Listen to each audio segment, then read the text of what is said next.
regardless of how you might feel on the matter, I'm personally a fan of small family hatchbacks. The auto industry around the world seems to be obsessed with the mighty SUV, and regardless of whether it is powered by a heavily polluting V8 engine or an efficient all-electric drivetrain, we're seeing more and more SUVs enter the market. Here in the US, where I happen to live, there's not a lot in the way of affordable family electric cars, but there is quite a large choice when it comes to mid and full-size luxury electric SUVs. And that's what I have behind me today. This is the 2026 Polestar 4. This car has one unique feature that you are either going to love or hate. It doesn't have a rear window. Instead, there are two cameras located in this little pod right above the rear hatch, and that's how you view the world behind you, at least directly behind you. Other than that very unique and slightly quirky feature, and some added complexities that I don't think you really need in an EV. I mean, this is motorized. Why Polestar? The rest of this car is pretty conventional. And on the road, well, you're gonna like this one.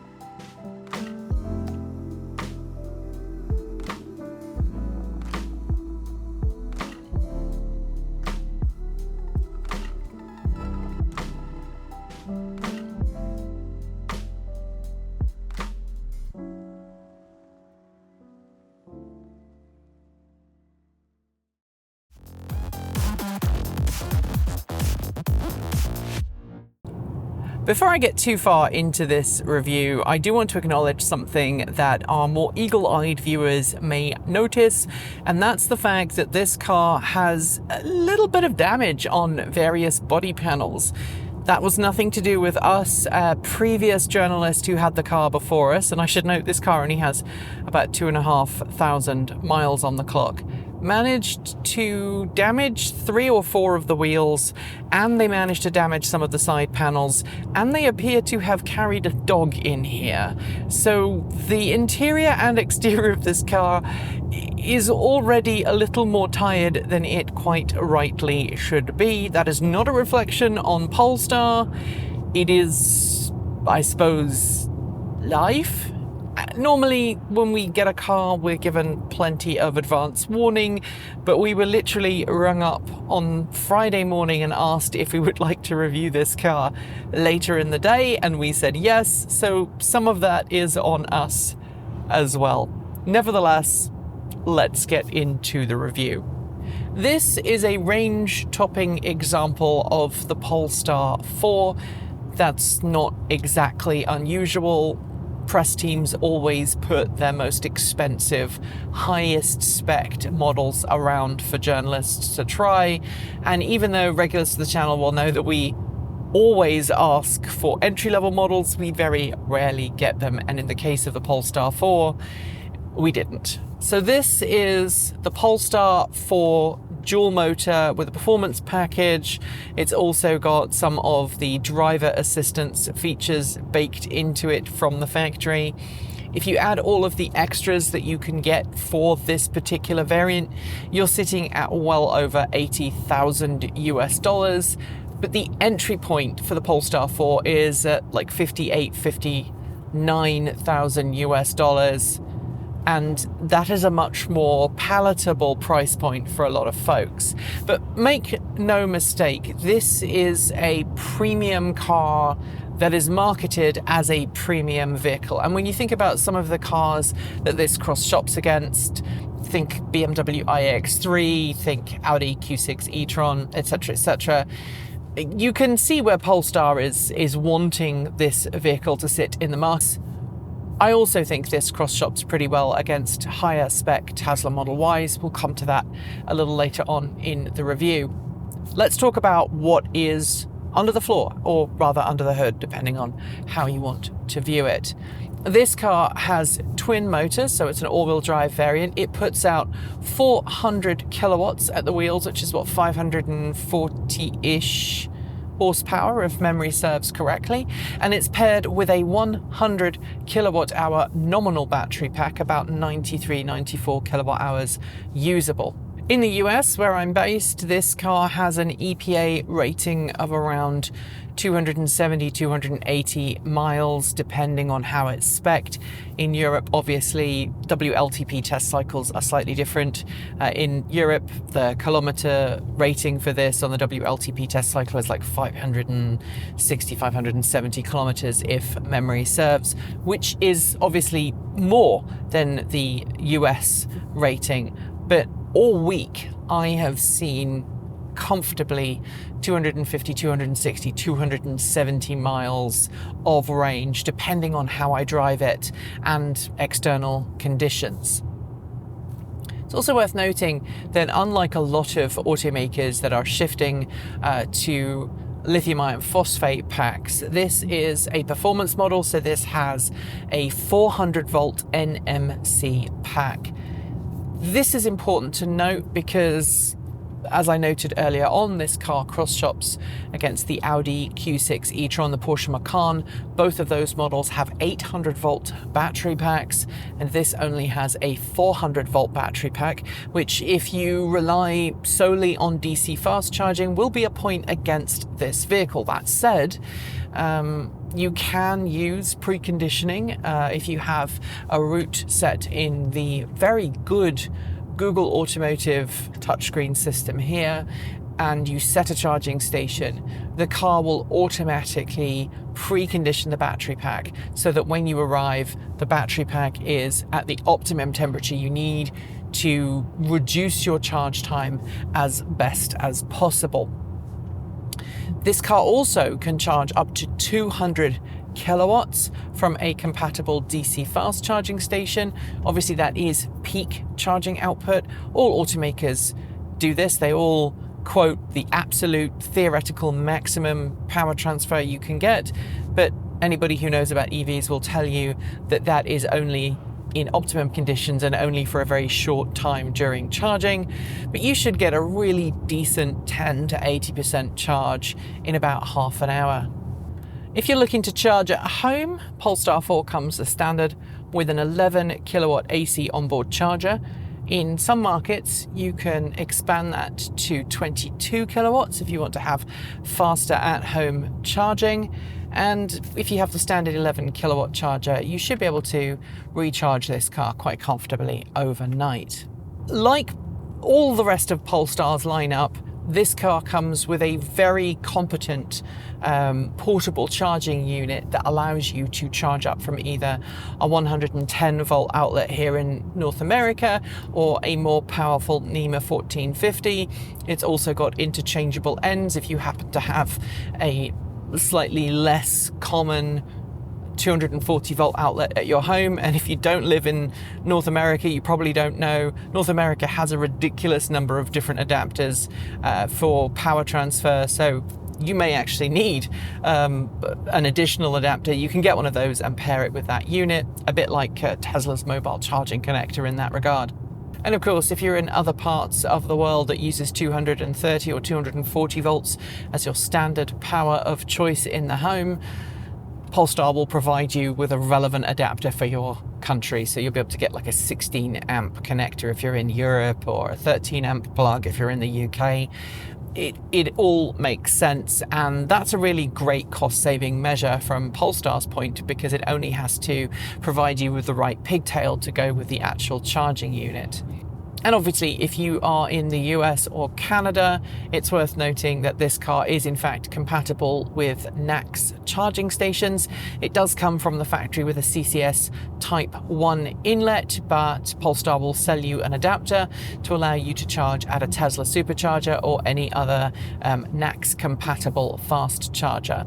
With 400 kilowatts at the wheels, as you might expect, this is no slowpoke when it comes to burying your right foot into the carpet. I'll talk a little bit more about the handling and the performance modes in a second, but it's worth noting that 0 to 60 miles per hour takes about 3.7 seconds in ideal conditions. If you are in a country that is slightly smarter and uses the metric system of measurement, 0 to 100 kilometers per hour takes about 3.8 seconds. And for those watching in countries that still use the old-fashioned imperial units of measurements, that is because 100 kilometers per hour is actually 62 miles per hour, hence the extra second. Basic specs out of the way, let's talk a little bit about the interior of the vehicle. And this is, by virtue of its price point and the cars it cross-shops against, a luxury vehicle. It's got that premium feel to it, and everything inside is actually really nicely put together. It doesn't feel cheap and tacky, which I'm not going to name any names. Certain other supposedly premium or luxury marks I've felt that way about.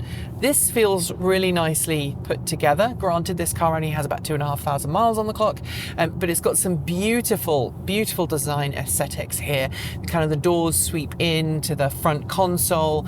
You've got this lovely touchscreen display in the center here, very Tesla, and then immediately beneath it, you've got this massive air vent. I'm going to come back to the air vents a little bit later because that is one of my biggest pet peeves about this car. But the seats themselves are very easily adjustable. In this particular version of the Polestar 4, you have a fully adjustable seat for both the driver and the front seat passenger. Interestingly, while you can adjust, the rake and the angle and the seat cushion height, and you can adjust the lumbar, and this particular variant also has massaging seats, which, if you like that kind of thing, I'm sure they're lovely.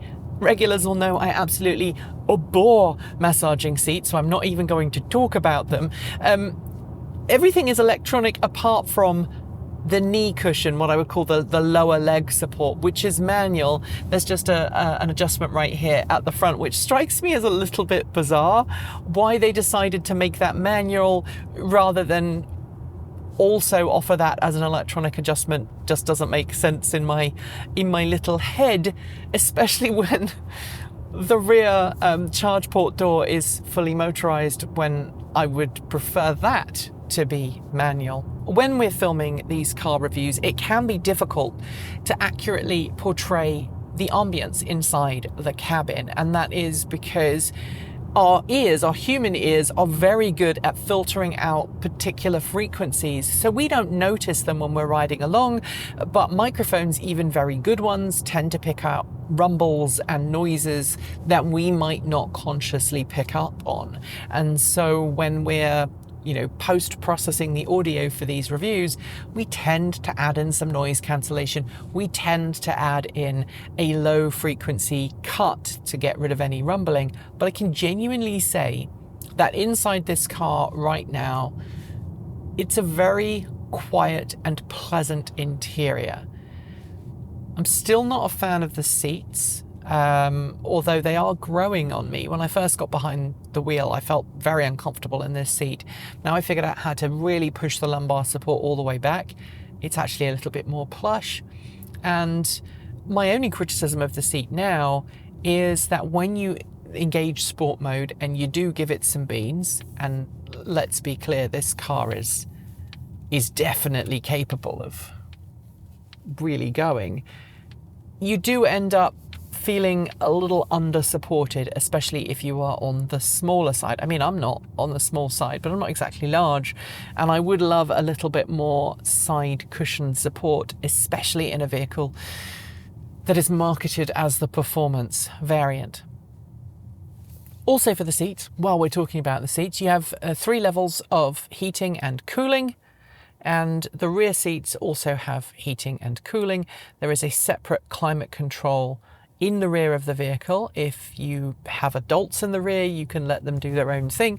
Obviously, as with any other higher end vehicle that has that control, you can lock it out if you have little ones that really shouldn't be pressing buttons while you're driving along.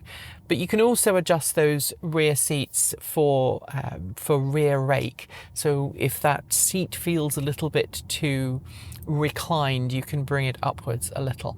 The weirdest feature of this car, by a long shot, is the fact that there's no rear window. But instead of a rear window, you have two cameras mounted very high up on the back of the car, and they act as your rear view mirror. So this mirror here is 100% digital.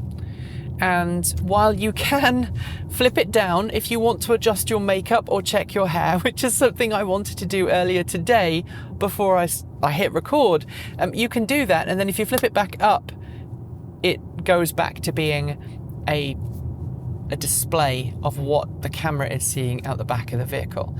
Now, anyone who has driven a car with a rear view camera instead of a rear view mirror, or at least an optional rear view camera, will know that they can get covered in crud and dirt and mud and just be absolutely beastly to use if you live anywhere that gets a decent amount of precipitation. And I was worried that that was going to be the case with this vehicle, but I think because Polestar designed this little shroud around the camera, I think that helps direct some moisture or dust or snow or whatever it happens to be away from the lens. And it's April, right? So it's a really nice April day. We haven't had any rain while we've had this vehicle, and so I can't comment on how easily this camera is going to get obscured, but I definitely have my concerns about that. But I do want to just talk a little bit about the sound system. So the sound system in this car is a Bowers & Wilkins system that is truly epic. Again, this is the range-topping variant of the Polestar 4, so it needs to be good. But in terms of volume and clarity, I think this is one of the better sound systems in a higher-end vehicle that I've experienced in a number of years. And if volume is your thing, boy, how does this get loud. And interestingly, not only can it get very loud, but it can get very loud without making a huge amount of distortion. If you have the high-end version of Polestar 4, you also get speakers in your headrest, and there's a whole menu dedicated to where you want the sound to come from. So you can set up the sound system only to give you sound from your headrest. You can have it to prefer your headrest. You can have it to only prefer the front or only prefer the rear. And I have a suspicion that this is designed so that, your children, if you have them in the back, can listen to one thing and maybe you can do something else up front. These HVAC controls here they're not straight out of a Tesla, but they feel like they're straight out of a Tesla. And if you want to adjust your AC, which brings me to one of my other bugbears, there are no physical controls, just a touchscreen display. And you basically tell the vehicle where you want the air to go and it will automatically adjust it. There's also a mode where it uses sensors to figure out where you are, where the other occupants are, measure temperatures and send the air to the right part of the cabin. I would just prefer to have old-fashioned vents. I understand why Polestar did it. It's a software-defined thing, but I would rather have physical controls. And of course, when it comes to physical controls, you know that I also like a good old-fashioned knob and buttons, and I like to be able to have tactile feedback on what I'm asking the vehicle to do. And of course, like I said, very Tesla-esque inside Polestar 4. There's not a lot in terms of physical control buttons. Interestingly though, there is a button here on the steering wheel, and if you press that, it lets you adjust things like the mirrors and your seat and your steering wheel while you're driving along if you so wish to do that. I'm not saying it's safe to do that, but it does allow you the ability to just tweak your mirrors a little bit, which is quite nice because, as anybody with a traditional mirror adjuster will know, it's very easy to just, reach your left hand over, or your right hand if you're in a market that has a steering wheel on the right side of the car, and just make those adjustments as required. Despite there being fewer physical controls than I would like, though, this car's touchscreen display is very responsive. It's got a voice assistant. You just say OK, and then you say the name of the assistant that starts with G and ends in L and E. You say that, the car will come to life and it will answer your question. The speech recognition is pretty good. Even with my very British accent, it picks up what I want to do pretty easily. I haven't had any major issues there, which is that's a good thing. As I'm sure you've picked up by now, the infotainment system in this car is made in collaboration with Google, and that means that you get the Google Android-esque feel in the car. It's not Android Auto, it's Android Automotive. But if, however, to put it bluntly, you play for the other smartphone team and you have an Apple product, you can also connect directly to this car using Apple CarPlay, which is nice because not every automotive company that has made the switch to Google lets you do that. Let's talk a little bit, now we're on a faster road, about some of the drive modes. There are multiple drive modes. Everything is electronically adjustable. You just tap on the picture of the car on the dash here and you can go to the drive mode, and then you can decide how you want the power to be delivered and what you want the steering feel to be like and what you want the suspension to be like. Now, this car has ZF adjustable suspension. ZF is a very respected manufacturer of suspension systems, and it allows you to go between a very standard everyday feeling to something a little bit more firm for sporty driving, or a very firm setup. Now, Polestar calls it standard nimble and firm, but I would call it standard firm and not quite a track day, but very much a please, I want to push this car to its absolute limits. And if you set your suspension to firm and you bury your right foot to the floor, you'd get a little bit of nose lift, but the car still feels connected to the road. And that's important because not every EV on the market that produces this kind of power lets its front end stay in contact with the road in a way that allows you to actually change direction easily. So well done, Polestar. 400 kilowatts is a lot of power at the wheels. It can get you moving pretty quickly, and consequentially this car has some pretty monster brakes. 3, 2, 1. Straight line, easy, no fuss. And that's one of the things that this car is very good at. It has a metric ton of safety features. Well, okay, metric ton might be a little bit of hyperbole, but look, it's got 11 cameras. 11! All around it. I particularly like the fact that those cameras can be used in multiple different ways. So obviously you have a level 2 hands-on driver assistance system that uses those cameras, and it also uses 12 ultrasonic sensors hidden around the car to give you a really good fusion representation of what's going on around it. Now, obviously Tesla famously uses only vision-based systems. Polestar uses a sensor fusion technology that combines different sensor types to give you a more nuanced view of the world around you, and it really shows. I'm not a fan of the semi-autonomous driver assistance feature that Polestar offers. It's not necessarily the best I've used, and also this is a premium vehicle. It should already be offering hands-off, eyes-up technology. A lot of its rivals are, and it feels that that is maybe a negative point for Polestar. That said, as long as you keep your hands on the steering wheel and your eyes on the road, the system is very intuitive to use. It's not intrusive. If you happen to go over the line because you're being a little bit too spirited in a corner, the car will correct you and put you back on the right side of the road. And it also prevents you from doing something stupid like trying to overtake and there's somebody in your blind spot. It won't let you do that. That's obviously very basic safety functionality, but being a software-defined car, Polestar is working on providing over-the-air updates to improve the functionality and also the capability of this system as it gets more mature. Also worth noting is that the front cameras can operate as a dash cam. You just need to plug in a USB drive into a dedicated USB socket in the glove box, and then it will record footage from your front camera to that. So if you are involved in an accident or something, you have a built-in dash cam, which is a feature that I wish all automakers included as standard. And as regulars will know, Chevrolet has just added that to its new 2027 Bolt EV.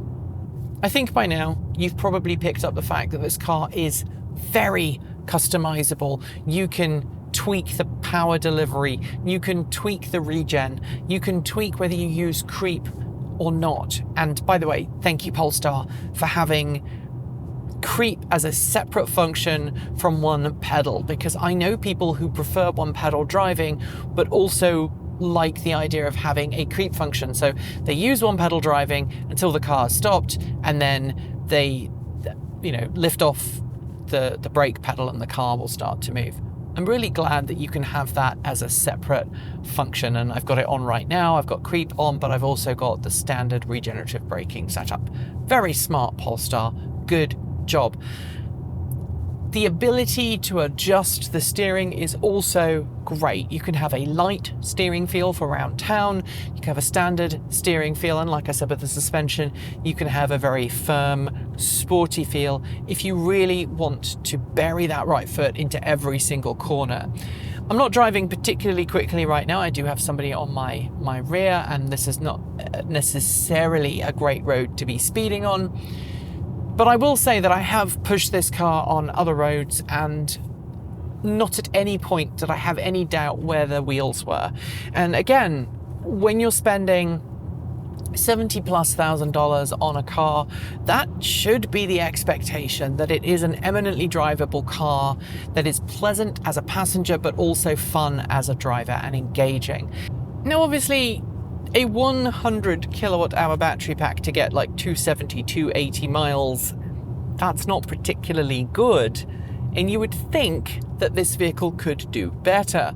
And I'm pretty convinced that you could. If you drove this in range mode and you were very gentle and you actually drove it sensibly, I think you could probably get well over 300 miles out of this. And I have a suspicion that if I had this car any longer, I could probably do that in a demonstration. Unfortunately, it's going back in a few days. But importantly, it's worth noting that like so many other EVs on the market today, Polestar has an intelligent powertrain system that will give you both motors when you want to do this and chirp the tires, but it will also automatically deactivate the front motor when that motor is not needed, when you need to save energy, when you need to be more efficient, and the car will dynamically decide when you do that.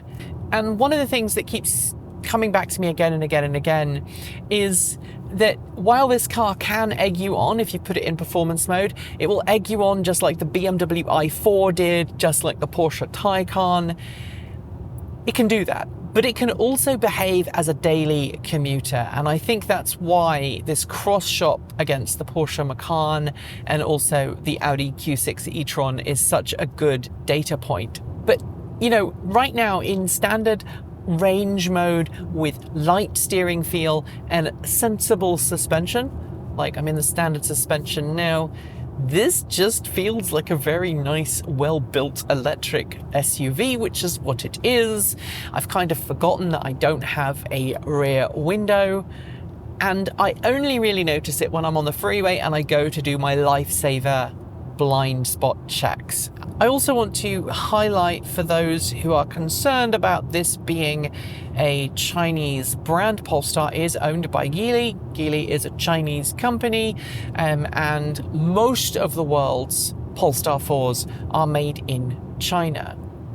In the US, we don't get Chinese-made Polestar 4s. We get Polestar 4s made in South Korea through a partnership between Polestar, Geely, and Renault.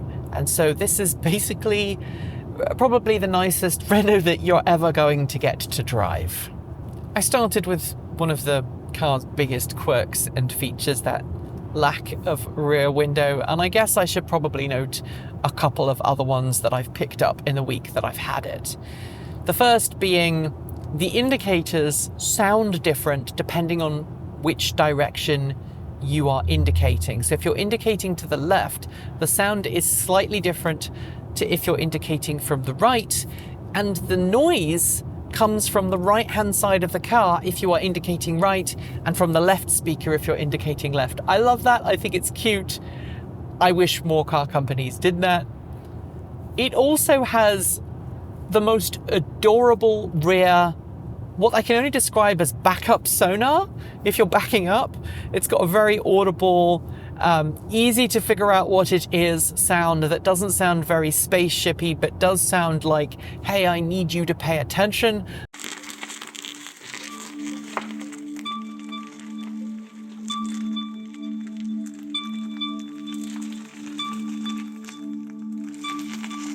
I love that. I wish more EVs did that. Even the noise it makes from the front is kind of cute. And of course, if you're someone who doesn't like carrying keys around, you do get a credit card RFID style key card, as well as a more conventional key fob with no buttons on. You can also use a smartphone app. You get inductive wireless phone charging here in the center console. You get USB points here in the front, and there are some in the rear, and there's even a 12-volt accessory outlet in the back. I'm going to be really honest, I did not expect to like the Polestar 4 as much as I do. I always viewed this car as a little quirky, a little unusual, and perhaps not mainstream. And again, I will admit there's some prejudice in that. The lack of a rear window and the fact that you have to rely on a digital camera to see behind you put me off. And driving it for a week, I learned to get used to it. Sure, I still have some quibbles about the fact that you have to focus on the screen where the rearview mirror should be, rather than focusing on the projected image that the mirror or a conventional mirror would give you. But once you get used to that, and once you get used to the fact that there is a chonkingly massive blind spot behind you, and you really do have to use the mirrors and all of the aids that this car has, if you can get past that, this is a well-behaved, competent, quick, and fun drive. There's enough adjustment to allow you to take it out and absolutely cane it, at least in this guise, the twin motor performance variant. You can also press a couple of buttons on the digital dash and then have it behave like an almost limousine-esque experience. The suspension is smooth, the steering is easy, the acceleration is not too harsh, the braking is measured, and you could put your mother-in-law in it and be completely happy. And for a car to do that, from a brand that 10 years ago didn't even exist in its current form, is astonishing. Granted, Geely has helped Polestar, right? This vehicle is built on a Geely platform that is shared across a number of other brands. But the fact that Polestar have taken this vehicle and made it a compelling competitor to the Tesla Model Y, or the Audi Q6 e-tron, or even the Porsche Macan, makes me want to pick my jaw off the floor. It's expensive. Let's just admit that. Right now, in 2026, with the cost of gasoline soaring through the roof and seemingly embargoes everywhere, this is not going to be something that you're just going to be able to buy on a whim. It's something that's going to require you to plan. In its base form, this car is nearly $60,000 US, and this car, this particular variant with all of the option boxes ticked, well, it would be pushing 80,000, at least here in the US. But because this car is made in South Korea, at least for the North American market, it's made in China for other markets, it avoids the tariffs on Chinese imported vehicles. It avoids the Chinese import ban. And it's built in collaboration with Renault, who have a lot of experience. Now, for those who are trying to figure that out, how does Renault, a company known for making affordable European family cars, get involved with this? Well, let me join the dots. Renault and Volvo have been working together for years in both the truck and also the passenger car segment. And of course, Volvo is a sibling brand to Polestar, both of which are owned by Geely. And so there's an obvious synergy, to use my corporate speak, to allow both of those companies to work together to produce this vehicle. But this doesn't drive like a startup's car. This drives like a car from an established brand that's been in the market for a really long time. The niggles and kind of irks that I had over previous Polestars, they're all gone. And yes, it does ride and drive and feel very much like someone described a Tesla Model Y to a bunch of engineers. They solved all the bugs of the Model Y and then just ran with it. But you know what? That is okay. In a world where more and more people are standing up against Elon Musk and going, nah, you're okay. Yes, but no. This is the car to say, yes, but yes. I like it. Would I buy one? I couldn't justify spending nearly $60,000 of my own money on one of these, but I'm very grateful that Polestar let me have a play. That's it for this review. Let me know in the down below what your thoughts are on the Polestar 4. Does the lack of rear window kill the deal for you? Would you worry about the resulting massive blind spot? And what about fears that the camera might not work as well when the weather is bad or it gets dirty? And also, check out the list of amazing supporters either side of me who make this video possible. It's thanks to them that I'm able to pay the team here at the channel, that we're able to come out to beautiful locations like this and film reviews. And if you want to see more, well, please consider supporting us from $1.50 a month. You can join us on Patreon, you can join us on YouTube, or you can send us Ko-fi, or you can send us an old-fashioned check, or you could even visit our store and buy some of our swag. As the old Tesco ad from the UK says, every little helps. Thanks for joining me. Thanks for being the positive change that we need to see in the world. And until next time, keep evolving.